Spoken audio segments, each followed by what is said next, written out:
അതുപോലെ തന്നെ പല പല സാമൂഹ്യ വിരുദ്ധ പ്രവർത്തനങ്ങൾ കാണും. ആധുനിക മനഃശാസ്ത്രം പഠിക്കുന്ന ആളുകൾക്കറിയാം അതിനൊക്കെ കാരണം അവരെ നോക്കുവാനും അവരെ സംരക്ഷിക്കുവാനും കുറെ വാർഡന്മാരാക്കിയതൊന്നും കാര്യമില്ല സഹോദരങ്ങൾ. നമ്മുടെ നാട്ടിൽ ഇപ്പോൾ അങ്ങനത്തെ ഒരു സംവിധാനം നിലവിലുണ്ട്. പക്ഷെ അടുത്ത കാലത്തായി ദയാ ഓർപ്പൻ പോലെയുള്ള പല സംവിധാനങ്ങളും നമ്മളൊക്കെ യതീമുകളെ സംരക്ഷിക്കുകയാണെങ്കിൽ അവരുടെ ഉമ്മയുടെ കൂടെ നിർത്തും. നമ്മുടെ നാട്ടിലെ കാരണവന്മാര് അവരുടെ സംരക്ഷണത്തിൽ അവരെ വളർത്തുവാൻ, അവരെ സംരക്ഷിക്കുവാൻ, അവരെ നോക്കുവാൻ, അവർക്ക് പുസ്തകങ്ങൾ വാങ്ങിക്കൊടുക്കുവാൻ, അവർക്ക് ഭക്ഷണം കൊടുക്കുവാൻ, അവർക്ക് അവരുടെ വിദ്യാഭ്യാസ കാര്യങ്ങൾ ശ്രദ്ധിക്കാൻ ഇതിനൊക്കെ മാർഗമുണ്ട്. സല്ലല്ലാഹു അലൈഹി വസല്ലം ഒരിക്കൽ പറഞ്ഞു, അനവ കാഫിൽ യതീം ഫിൽ ജന്നത്തി ഹക്കദ വഅശാറ ഇസ്ബാഇൽ സബ്ബാവത വൽ ഉസ്ബാ വഖറജ ബൈനഹുമാ. നബി സല്ലല്ലാഹു അലൈഹി വസല്ലം ഒരിക്കൽ ഞാനും യതീമിനെ സംരക്ഷിക്കുന്നവനും സ്വർഗത്തിൽ വളരെ അടുത്തവനാണെന്ന് കാണിക്കാൻ വേണ്ടിയിട്ട് പറഞ്ഞു. ഇതിനോട് പിന്നെ നമുക്ക് അത്ര അടുക്കാൻ പറ്റില്ലല്ലോ, അതുകൊണ്ട് ഇങ്ങനെ ആക്കി. അപ്പൊ നബി സല്ലല്ലാഹു അലൈഹി വസല്ലം കൈ വിടർത്തിയോ ഖറജ ബൈനഹുമാ എന്നാണ് പറഞ്ഞത്.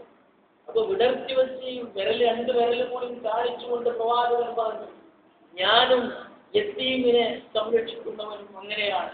അബൂ ദർദാ റളിയല്ലാഹു പറയുകയാണ്, ഒരു മനുഷ്യൻ നബിയുടെ അടുക്കൽ വന്നു,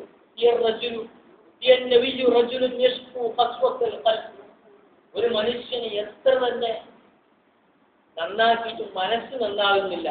മനസ്സ് ക്രൂര മനസ്സിന്റെ ഉടമയാണ്, ക്രൂരതയുടെ പ്രതീകമാണ്. ആ മനുഷ്യൻ ഇങ്ങനെ വന്നപ്പോൾ നബി പറഞ്ഞു,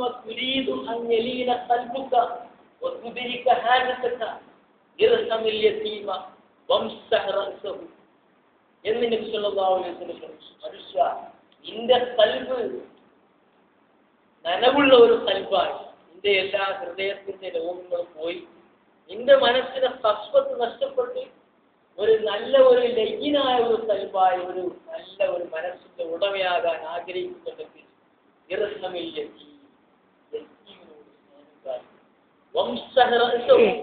അവന്റെ തല നീ തടവ്. അതാണല്ലോ ചില ഹദീസുകളൊക്കെ പറഞ്ഞത് കണ്ണീരൊപ്പണമെന്നാണ് പറഞ്ഞാൽ. കയ്യിൽ തല വെച്ചുകൊണ്ട് തലയിൽ വെച്ചുകൊണ്ട് അവൻ ആശ്വസിപ്പിക്കൂ. അങ്ങനെയായാൽ നിന്റെ ഹൃദയം നിനക്ക് വളരെ മൃദുവായി തീരും, മനസ്സുണ്ടാവില്ല, അസൂയുണ്ടാവില്ല. മാത്രമല്ല സഹോദരങ്ങളെ, ഈ ലോകത്തിൽ നടന്നുകൊണ്ടിരിക്കുന്ന വലിയ വലിയ ശക്തമായ ഈ സാമൂഹ്യ വിരുദ്ധരുടെ ശല്യം കൂടിക്കൊണ്ടിരിക്കുക. കൊലപാതകത്തിന്റെയും മോഷണത്തിന്റെയും ഭയങ്കര പ്രശ്നം എന്താ? ലോകത്തിൽ നിന്ന് നടന്നുകൊണ്ടിരിക്കുന്ന ഈ അനാഥ സംരക്ഷണത്തിന്റെ കാര്യത്തിൽ മുസ്ലിങ്ങളല്ലാതെ വേറെ ആരെങ്കിലും അനാഥ സംരക്ഷണത്തിൽ ചിന്തിക്കുന്ന ആളുകളുണ്ട് ലോകത്ത് തന്നെ. ഞാൻ പറഞ്ഞ ഭൂകമ്പബാധിത പ്രദേശത്തിലും ക്ഷീരമുള്ളവരധികം ചുവട്ടിലും ചോര തന്നെ കൊതുകിന് കൗതുകം എന്ന് പറഞ്ഞതുപോലെ അവിടെ കുട്ടികളെ കിഡ്നാപ്പ് ചെയ്യാൻ ആളുകൾ വരും. ഭൂകമ്പം നടന്ന പ്രദേശത്ത് പോക്കറ്റടി നടക്കുക എന്ന് പറഞ്ഞ ആളുകൾ ആ നിഷ്കളങ്കരായ കുട്ടികളെ നിർബന്ധിത മതപരിവർത്തനം നടത്താൻ കിഡ്നാപ്പ് ചെയ്തുകൊണ്ടിരിക്കുന്ന ഒരു ലോകത്ത് അവർ മുസ്ലിമാണോ, അവരെ ജാതി ഏതാണ്, വർഗം ഏതാണെന്ന് ചോദിക്കാതെ യതീമിനെ കരുണ കാണിക്കും മനുഷ്യ എന്ന പ്രവാചകന്റെ അധ്യാപനം നിർത്തിക്കൊണ്ട് അവരെ സംരക്ഷിക്കാൻ കഴിയുമെന്ന് പറഞ്ഞാൽ അത് വല്ലാത്ത ഒരു റഹ്മത്തിന്റെ മനസ്സിന്റെ ഉടമകൾക്ക് കഴിയും.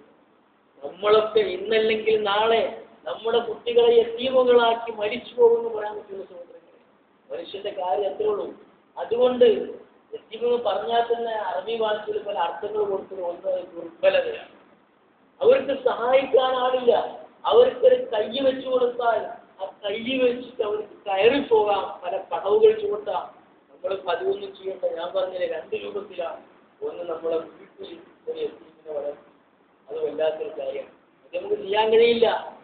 അല്ലെങ്കിൽ ചാരിറ്റി പ്രവർത്തനങ്ങൾ നടത്തുന്ന സ്ഥാപനങ്ങളിലേക്ക് യതീംഖാനകളിലേക്ക് നമ്മുടെ വക എന്തെങ്കിലുമൊക്കെ കൊടുക്കാൻ ശ്രമിക്കണം.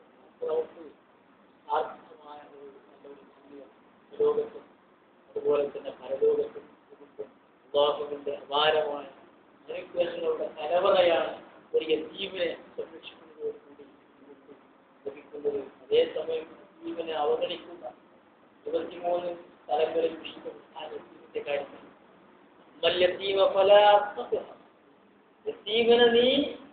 അവനെ നീ അവഗണിക്കരുത്, അവനെ നീ ആഴ്ചപ്പുറത്താക്കരുത്.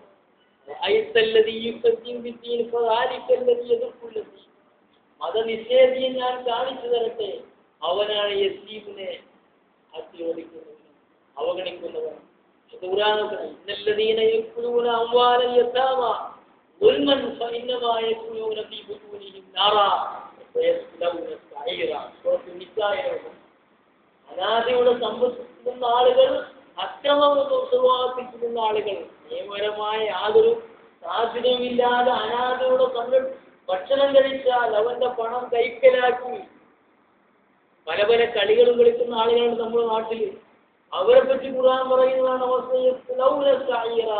അവർ നരകത്തിൽ പ്രവേശിക്കുന്നത്. ഇങ്ങനത്തെ ആയത്തുകൾ നോക്കിയാൽ 23 സ്ഥലങ്ങളിൽ യതീമിനെ പറ്റിയുള്ള വിശുദ്ധ ഖുർആനിന്റെ പല ശൈലിയിലുള്ള യതീമിനെ സംരക്ഷിച്ചാലുള്ള ഗുണങ്ങളും ആ യതീമിനെ അവഗണിക്കുകയും ആ യതീമിനെ പുറന്തള്ളുകയും അവനെ സംരക്ഷിക്കാതിരിക്കുകയും ചെയ്യാനുള്ള ഇഹലോകത്തും പരലോകത്തും വരുന്ന ശിക്ഷകളെ പറ്റിയുള്ള ഖുർആൻ വാചാലഭാവങ്ങൾ യതീമിനോട് കരുണ കാണിക്കുന്ന, അവനെ സ്നേഹിക്കുന്ന, അതുപോലെ തന്നെ റഹ്മത്തിന്റെ പ്രകടോദാഹരണങ്ങളാകുന്ന ആളുകളിൽ അല്ലാഹു നമ്മെ എല്ലാവരെയും ഉൾപ്പെടുത്തുമാറാവട്ടെ.